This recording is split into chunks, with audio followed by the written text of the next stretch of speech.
Jean chapitre 6 verset 25. Et l'ayant trouvé au-delà de la mer, ils lui dirent : Rabbi, quand es-tu venu ici ?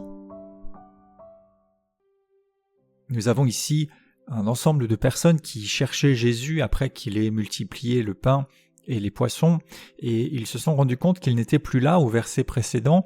Alors ils ont saisi l'occasion de prendre des barques pour traverser à leur tour le lac et venir à la rencontre de Jésus. L'ayant trouvé au-delà de la mer, donc ils l'ont trouvé, après avoir déployé une certaine énergie à sa recherche, ils le trouvent ici à Capernaum. Et quand ils le trouvent, ils lui disent : Rabbi, quand es-tu venu ici ?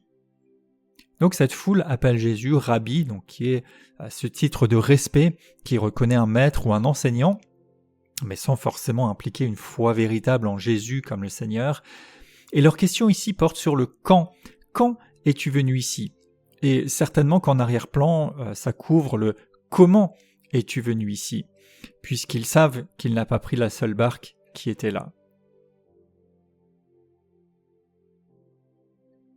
Nous voyons à travers cet épisode, ce court verset, que Jésus se laisse trouver par ceux qui le cherchent. Jérémie 29,13 dit : Vous me chercherez et vous me trouverez si vous me cherchez de tout votre cœur. Mais justement, il y a une question d'une motivation ici. Rien ne pouvait distinguer de l'extérieur un cœur intéressé ou un cœur sincère parmi cette foule, peut-être même qu'eux-mêmes pensaient être sincères dans leur recherche avant que Jésus ne révèle leur cœur, ce qui va se passer dans les versets qui suivent. Mais en tout cas, ils sont allés à la recherche de Jésus et quand ils le trouvent, ils lui posent une question sur « Quand es-tu venu ?» ou bien « Comment es-tu venu ici ?» Alors pour notre part, est-ce que nous allons vers Jésus ? Est-ce que nous venons vers lui ? Est-ce que nous nous mettons, comme nous l'avons vu à l'épisode précédent, à sa recherche ? Nous pouvons alors avoir l'assurance que si nous le cherchons, nous le trouvons, qu'il se laisse rencontrer, et même si les choses ne sont peut-être pas alignées comme elles devraient, ça peut créer l'occasion d'une vraie rencontre avec lui.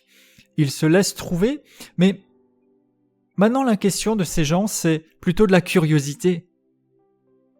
Une curiosité par rapport aux prodiges, aux miracles. Peut-être qu'ils s'attendaient de nouveau à quelque chose de spectaculaire parce qu'ils n'ont pas l'explication de cette traversée par Jésus. Nous l'avons dans la lecture du texte. Mais de l'intérêt pour quelque chose d'étonnant ou pour l'arrière-plan de l'action du Seigneur n'est pas encore forcément de la foi. Il y a des gens qui peuvent être fascinés par les choses étonnantes, les choses surnaturelles, qui sont friands de témoignages ou de manifestations, mais sans forcément pour autant s'attacher à la personne du Seigneur. Et d'ailleurs, Jésus ne va pas saisir l'occasion ici de satisfaire leur curiosité, de leur donner des détails. Il aurait pu en profiter pour leur dire « moi, je n'ai pas besoin de barque, j'aime marcher sur l'eau. » Non, il va leur répondre, nous le verrons dans les passages qui suivent, complètement différemment pour recentrer leur attention sur les bonnes choses. Et il ne veut pas les laisser être distraits par les moyens, mais plutôt être focalisés sur Jésus. Pour notre part, quand nous allons vers le Seigneur, est-ce que nous cherchons seulement quelque chose d'étonnant, quelque chose de croustillant, une explication peut-être, une chose à nous mettre sous la dent ?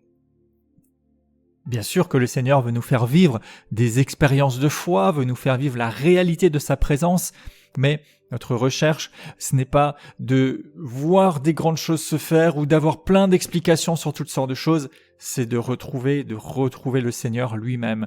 Et en réalité, plutôt que de lui poser des questions, de chercher des choses, quand nous sommes dans sa glorieuse présence, dans sa sainteté, dans sa puissance, et en réalité, si nous le reconnaissons vraiment comme un maître, alors plutôt nous nous taisons et nous l'écoutons. Nous écoutons ce qu'il a à nous dire. Et ça peut faire penser à Marthe et Marie qui ont un jour reçu la visite de Jésus et Marie choisit la bonne part. Elle reste tranquille au pied de Jésus à l'écouter plutôt que de s'agiter. Même si bien sûr nous avons aussi la certitude que Jésus est capable et volontaire de répondre à nos questions et d'éclairer nos cœurs. Alors, venons simplement à Jésus, et quand nous venons vers lui, bien plutôt que de chercher à tout voir, tout saisir, tout comprendre, ce qui se passe en coulisses ou quoi que ce soit, disposons-nous à ce que lui nous parle, à ce que lui nous éclaire, à ce que lui nous enseigne, et plutôt que de chercher les moyens, mettons-nous au bénéfice de son œuvre, de sa présence et de sa puissance agissante. Je crois que Jésus se laisse trouver par ceux qui le cherchent. Je le cherche et je le trouve. Par la foi, je sais qu'il est là et qu'il agit. Peu importe comment, peu importe de quelle manière, j'ai confiance dans sa présence et je m'attends à lui. Je me dispose maintenant à recevoir, à accueillir la puissance agissante du Seigneur Jésus-Christ. J'ai confiance qu'il m'accueille. Je renonce à la distraction des discussions sur le quand, le comment, les moyens. Je me concentre sur la réalité de Jésus-Christ. Je me tiens à son écoute, je m'attends à lui. Je déclare que ma communion avec Jésus est réelle, vivante, permanente, et je saisis l'occasion de l'expérimenter. Et je sais qu'il se laisse trouver, car lui-même aspire après une communion réelle avec ses enfants. Amen.